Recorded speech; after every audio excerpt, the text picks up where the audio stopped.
Joshua 7. Ianza tu moja. Lakini wana wa Israeli walifanya dhambi katika kitu kilichowekwa kwa maana Akani mwana wa Karmi mwana wa Zabdi mwana wa Zera wa kabila ya Yuda alitoa baadhi ya vitu vilivyowekwa wakfu. Hasira ya Bwana ikawa juu ya wana wa Israeli. Kisha Yoshua akatuma watu kutoka Yeriko mpaka mji wa Ai ulio karibu na Betheli upande wa mashariki wa Betheli. Akawaambia akisema, pandeni juu mkaipeleleze nchi. Basi wakapanda juu wakaupeleleza Ai. Wakarejea kwa Yoshua wakamwambia, wasiende watu wote, ila waende watu kama 2,000. 3 wakaupige Ai. Usiwatabishe watu wote kwa kuwaendesha huko, maana watu hao ni wachache tu. Basi watu wakaenda huko wapate 3,000 tu, nao wakakimbia mbele ya watu wa Ai. Watu wa Ai wakawapiga watu kama 36, wakawafuata kutoka mbele ya mlango mpaka Shebarimu, wakawapiga huko kwenye matelemko.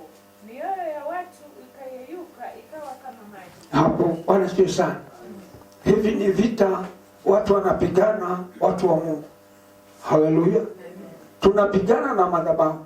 Watu wameombewa, watu wamefunga na kuomba, watu wametoa masadaka, watu wametoa dhabihu, watu wametoa na wametoa. Watu wamefanya kazi ya Mungu, watu wamekesha katika milima, watu wamekesha katika makanisa, wanaomba ili Mungu aweze kujibu. Haleluya. Lakini Biblia inasema kwamba kusudi hapo nyuma anasema kwamba wana wa Israeli walitenda dhambi, na walipotenda dhambi wanasema wanaenda kupigana vita. Kwa hivyo vita tunazopigana, hatuwezi kupigana vita tukiwa ndani ya dhambi. Haleluya. Mkitaka kuona Mungu lazima ufuate masharti ya Mungu.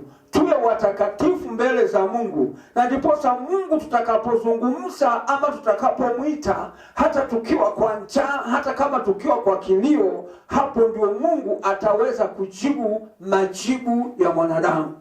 Amen. Haleluya.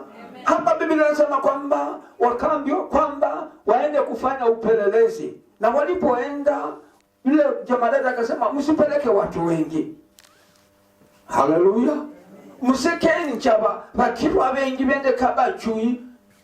Peleka watu wachache tu. Wakati mtakapopiga makofi basi mapepo yataenda. Lakini Biblia inasema nini? Waisraeli walienda wakapigana vita, ikawashinda, wakafukuzwa na maadui mpaka mioyo yao ikakuwa baridi. Haleluya. Na ndipo tunakuta mtu wa Mungu saa hii hata akisikia kwamba kuna ugonjwa fulani anatetemeka. Kwamba uende kupoa. Haleluya. Kwa sababu gani huyu mwanadamu anakuwa kwamba anatetemeka? Anaambia kwamba wapimwa azara badani blood pressure. Mlungu uende kupoa. Haleluya. Kwa nini moyo wa mwanadamu unakuwa na wasiwasi, umejaa maji, umejaa uoga, na huku ukifuata huyu mtu ni mzee wa kanisa, huyu mtu ni mhubiri, huyu mtu anayejulikana anasema kwamba mimi nafanya kazi ya Mungu. Kwa nini unaposikia mambo ya dunia moyo wako unakuwa kama maji? Unayeyuka. Haleluya. Ni kwa sababu bado kuna shida ya mwanadamu, hajamuelewa Mungu, bado hajajua nguvu za Mungu, bado hajaelewa location ya Mungu. Location ya Mungu ni mtu aseme ukweli ulio ndani ya moyo wake. Amen. Haleluya. Piuni malai la rimini ya diventai, alamini ya shanda la rimini ya tabela. Lazima wewe ukae mkamilifu mbele za Bwana. Na ndiposa ukizungumza na Mungu, Mungu anakujibu. Ukizungumza na mtu hata ambaye akona shida, hiyo Mungu anaweza ukamzungumzia na huyu mtu akapata uponyaji. Amen. Haleluya.